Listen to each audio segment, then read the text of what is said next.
వందే మాత్రం. నేను మీ journalist Navata. Welcome to our voice. నేను సోషల్ మీడియాలో ఒక పోస్టర్ చూసిన తర్వాత దిమ్మ తిరిగి బొమ్మ కనిపించింది.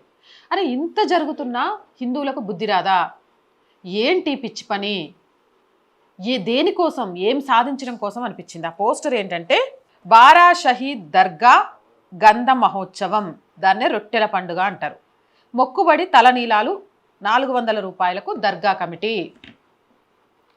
మొక్కుబడి తలనీలాలు 400 రూపాయలకు దర్గా కమిటీ. ముస్లింలు నాకు తెలిసినంత వరకు నేను విన్నది ఏంటంటే తలనీలాలు ప్రపంచమంతా కేవలం మక్కాలో మాత్రమే ఇస్తారు, ఇంకెక్కడ వాళ్ళు తలనీలాలు ఇవ్వరు అని. అది నిజమా కాదా అనేది ఈ వీడియో చూస్తున్న ముస్లిం సోదరులే కామెంట్ చేయాలి. మరి ముస్లింలు తలనీలాలు కేవలం మక్కాలో మాత్రమే ఇస్తే ఈ 400 ధర ఎవరి కోసం? ఎవరిని దోచుకోవడం కోసం? అక్కడ తలనీలాలు ఇవ్వడానికి వెళ్తున్న హిందువులను ఏమనాలి? పక్కా ఇది హిందువుల కోసమే. క్రిస్టియన్స్ వచ్చి చేయించుకుంటారా? ఇంపాసిబుల్. రొట్టెల పండగకి క్రిస్టియన్స్ వస్తారా? రారు.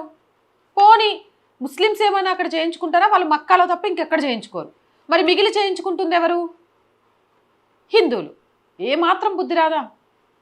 పొద్దస్తమానం సనాతన హైందవ ధర్మాన్ని కించపరుస్తూ మాట్లాడుతూ ఉంటే నేను వద్దనను. అక్క, హిందూ ముస్లింలు కలిసి మంచుకుంటే నువ్వేందుకు ఇట్లా మాట్లాడుతున్నావు అంటే, అన్న నీకు వాళ్ళు కలిసి ఉండాలనే కోరుకొని మాట్లాడుతున్నా. వస్తాం, మేము తలనీలాలు ఇస్తాం, మేము రొట్టెల పండగ చేస్తాం, మేము ఖర్జూర పండ్లు తింటాం, కాదనట్లే. కానీ మీరు కూడా మాతో రండి. శ్రీరామనవమి ఉత్సవాలు చేద్దాం. రేపు శ్రావణ మాసం వస్తుంది. శ్రావణ శుక్రవారం పూజలకు మీ ఆడవాళ్ళని పంపించండి. పసుపురాయించి బొట్టు తాంబూలం తీసుకోవడానికి. మా దేవీ దేవతల గుళ్ళకు రండి. మీరు కూడా వచ్చి వాటికి సంబంధించిన మీకు తోచిన సహాయాన్ని ఆలయాలకు చేయండి. చేస్తారా? ఇప్పటికే జట్కా పద్ధతిలో ఉన్న మాంసాన్ని, జట్కా పద్ధతిలో వధించే ఆలయాల్లో ఉన్న ఆచారాల్ని మంట కలిపేసిండ్రు. హలాల్ తప్ప ఇంకొకటి లేకుండా చేసిండ్రు. నేను హిందూ సమ్మేళనాలలో చాలా విలేజెస్లకు వెళ్ళినప్పుడు అక్కడ మాట్లాడినప్పుడు తెలుసుకుంది ఏంటి అని అంటే, అసలు విలేజెస్ లెవెల్లో కూడా హలాల్ పద్ధతి చొచ్చుకొని వచ్చేసింది. మన సాంప్రదాయం పాతాళంలోకి పోయింది.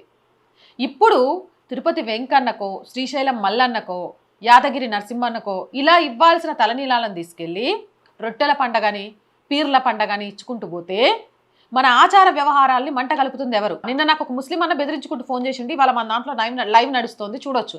ఆ అన్న నాతో ఏమిందంటే, మీ హిందువులకు బుద్ధి లేదు. నిజమే, ఇలాంటివన్నీ చూస్తే నిజమే అనిపిస్తోంది. వాళ్ళనని కాదు, సుడో సెక్యులర్ ముసుగులో కళ్ళు మూసుకుపోయిన హిందువులను అనాలి. దేనికోసం ఈ పండుగలు? ఎవరివి? ఎవరు చేసుకుంటున్నా? మనం చేసుకోవడం వల్ల వచ్చేదేంటి? దర్గాలలో తాయెత్తులు కట్టించుకున్నంత మాత్రాన జరుగుద్దా? జై ఆంజనేయ అనుకుంటే సాధించలేనిది. ఇవన్నీ కథలు కాదు, జరిగాయి. దానికి ఉదాహరణలు, చరిత్రలు ఉన్నాయి అని తెలిసినా కూడా సనాతన హైందవ ధర్మాన్ని నమ్మకుండా ఇలా ప్రవర్తించే కళ్ళు మూసుకున్న హిందువులను ఏమనాలి? మీరే కామెంట్ సెక్షన్లో చెప్పండి. అండ్ మోర్ వీడియోస్ కోసం our group of channels, our voice, our political, our Samskriti ఛానల్స్ని వెంటనే సబ్స్క్రైబ్ చేయండి. కంటెంట్ బాగుంది అనిపిస్తే లైక్ చేయండి, షేర్ చేయండి, మీ అభిప్రాయాన్ని కామెంట్ చేయండి. అండ్ ఆర్థికంగా ఆర్ వాయిస్కి మీ అందరి చేయుత చాలా చాలా అవసరం. ఆర్థికంగా సపోర్ట్ చేయాలంటే స్క్రీన్ మీద గూగుల్ పే, ఫోన్పేతో పాటు అకౌంట్ డీటెయిల్స్ ఇచ్చాను. మీకు తోచిన సహాయాన్ని అందించండి. జై హింద్, జై భారత్.